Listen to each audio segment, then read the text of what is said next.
Assalamualaikum warahmatullahi wabarakatuh. Selamat berbahagia jamaah ngaji tafsir Al-Quran dengan referensi kitab tafsir Al-Ibris Mu'alid Mbah Kyai Haji Bisri Mustafa Rembang dengan sanad Mbah Kyai Haji Samsul Mu'in Khalid, pendiri dan pengasuh Pondok Pesantren Darul Amin, Jajak Banyuwangi, Jawa Timur. Semoga berkah. Amin.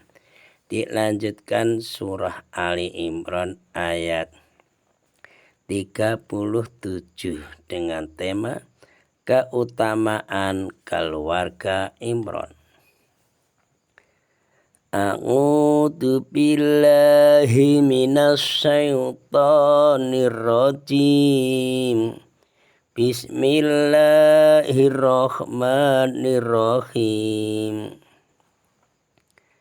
Fataqabbalaha rabbuha biqabulin hasani wa ambataha nabatan hasana.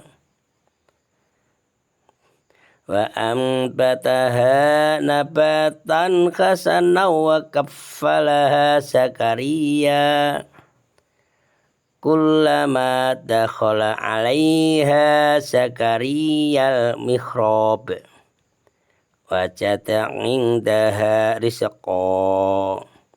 qala ya Maryamu anna laki hadha Qala ya Maryamu anna laki hadha qalat huwa min indillah innallaha yarzuqu man yasha'u bighairi hisab.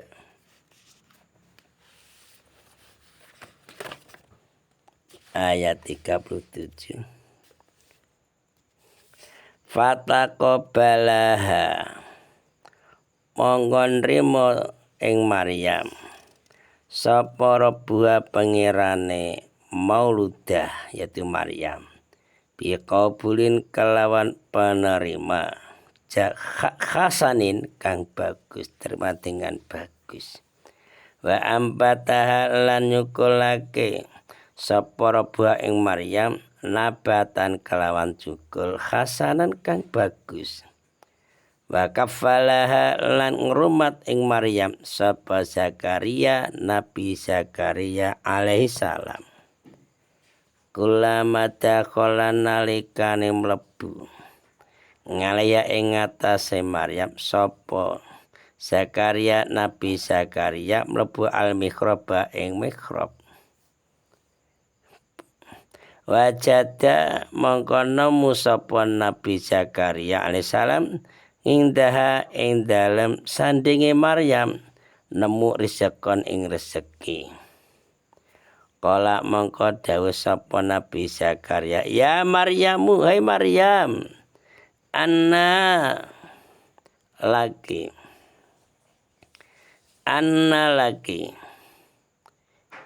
iku ana saka endi laki kedue sira hadza utawi iki rezeki.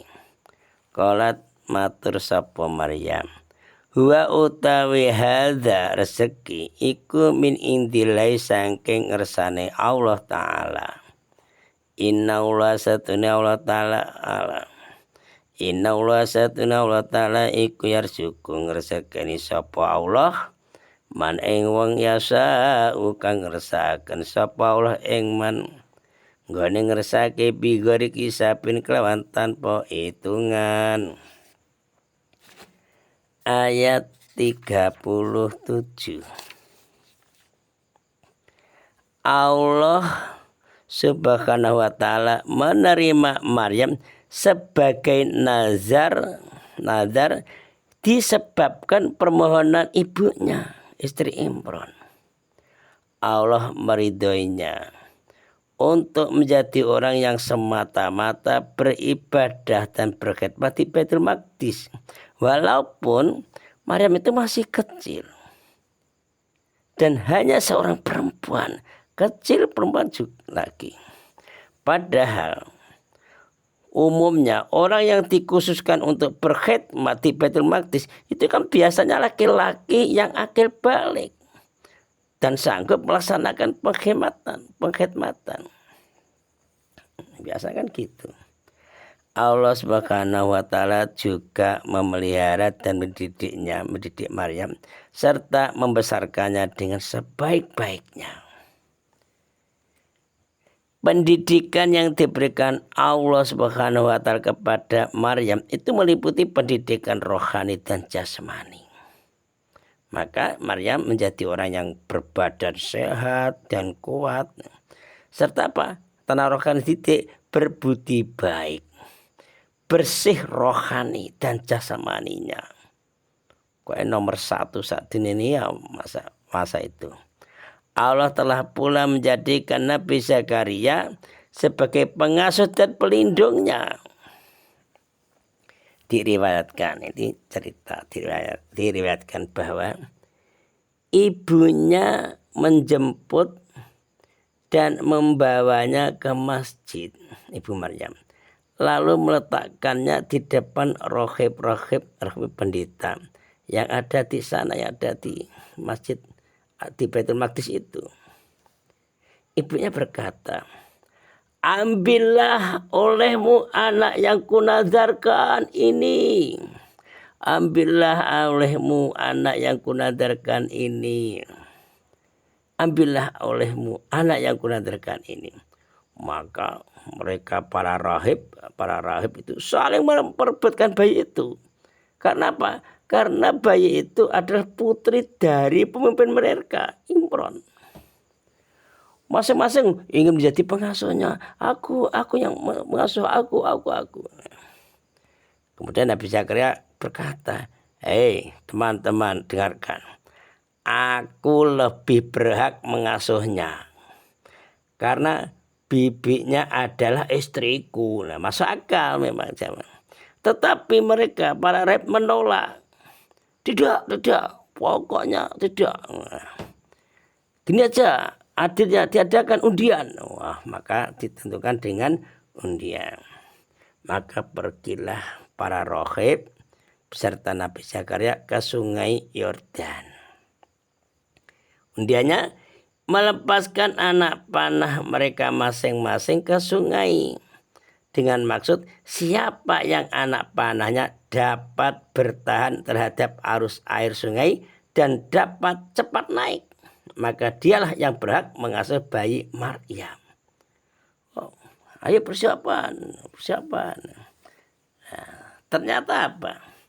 Ternyata rahib-rahib itu tidak bisa. Yang bisa anak panahnya Nabi Zakaria lah yang dapat bertahan dan timbul meluncur ke permukaan air. Sedang anak panah yang lainnya itu hanyut tenggelam di bawah arus. Jadi gak berhasil. Maka dalam undian itu Nabi Zakaria alaihissalam yang menang. Dan Maryam segera diserahkan kepada Nabi Zakaria untuk dipelihara dan dididik di bawah asuhan bibinya sendiri. Ya, adil Allah itu maha adil. Manakala Maryam sudah mulai dewasa, Maryam telah mulai beribadah di mihrab seperti pengimaman, tempat khusus. Cara pondok pesantren godaan, kamar. Tiap kali Nabi Zakaria masuk ke dalam mihrab, kapan masuk loh? Nabi Zakaria di situ sudah ada makanan dan bermacam-macam bahan yang tidak ada pada waktu itu karena belum datang musimnya. Loh, ini kok ada makanan buah-buahan? Ini kan bukan musimnya kok sudah ada. Akhirnya Zakaria pernah kok menanya kepada Maryam tentang buah-buahan itu dari mana? Peroleh dari mana? Padahal saat itu musim-musim kemarau, tidak ada buah. Maryam, ini dari mana rezeki ini? Makanan-makanan yang enak-enak ini, yang banyak gizinya. Nah, maka Maryam menjawab, Paman Zakaria, makanan itu dari sisi Allah, berasal yang mengasihi Allah.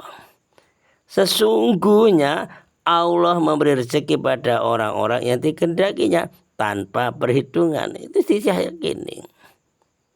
Jangankan ke Maryam, Allah itu loh, binatang-binatang saja dikasih makanan, apalagi Maryam, orang pilihan. Kisah tersebut dikemukakan itu ada tujuan. Tujuannya apa? Ya untuk meneguhkan kenabian Kanjeng Nabi Muhammad SAW dan mengalihkan pikiran ahli kitab yang membatasi karunia kenabian pada keturunan Bani Israel saja. Menurut ahli kitab, nabi-nabi itu harus dari orang Bani Israel gitu loh. Juga untuk mengoreksi pendapat orang musyrik Arab yang menolak Nabi Muhammad SAW. Kenapa? Menganggap Nabi Muhammad itu hanya manusia seperti mereka, seperti dia. Manusia kan biasa, Muhammad itu kok jadikan Nabi. Memang jangankan Nabi, para walinya Allah, aulianya Allah. Itu yang tahu Allah. Terkadang kerabatnya, saudaranya, tetangganya, masyarakat tidak tahu, yang itu hanya Allah. Allah telah menjadikan Adam, Nabi Adam sebagai orang pilihan dan khalifah di atas bumi. Itu contoh-contohnya. Serta Allah menjadikan Nabi Nuh sebagai orang pilihan dan bapak yang kedua dari umat manusia. Allah memilih Nabi Ibrahim alaihissalam serta keluarganya untuk menjadi manusia pilihan dan pembimbing manusia. Bahkan beliau adalah bapaknya para nabi, Abul Anbiya. Orang Arab dan para ahli kitab mengetahui hal itu. Tahu. Tetapi orang musyrik Arab menyombongkan diri sebagai keturunan Ismail dan pemeluk agama Ibrahim. Aku kan pemeluk agama Ibrahim. Dan ahli kitab juga menyombongkan diri atas terpilihnya keluarga Imran dari keturunan Bani Israel, cucu Nabi Ibrahim. Banyak orang Arab maupun ahli kitab mengetahui bahwa Allah telah memilih mereka semata-mata hanyalah atas kehendak Allah sebagai karunia dan kemurahannya. Maka apakah yang menghalangi Allah untuk menjadikan Nabi Muhammad SAW orang pilihan di atas bumi ini? Kan tidak ada. Sebagaimana Allah memilih mereka, ya Nabi Adam, Nabi Ibrahim, Nabi Nuh itu. Jadi Allah memilih siapapun yang dia kehendaki, Allah kehendaki di antara makhluknya. Jadi Allah telah memilih baginda Rasulullah SAW, Kanjeng Nabi Muhammad SAW, serta menjadikannya Nabi Muhammad SAW sebagai pemimpin bagi umat manusia dan mengeluarkan mereka umatnya dari kegelapan syirik dan kebodohan menuju kepada cahaya kebenaran dan keimanan. Tidak seorang pun dari keluarga Ibrahim dan Ismail lebih besar pengaruhnya daripada baginda Rasulullah SAW, Kanjeng Nabi Muhammad SAW. Shadaqallahul adzim. Assalamualaikum warahmatullahi wabarakatuh.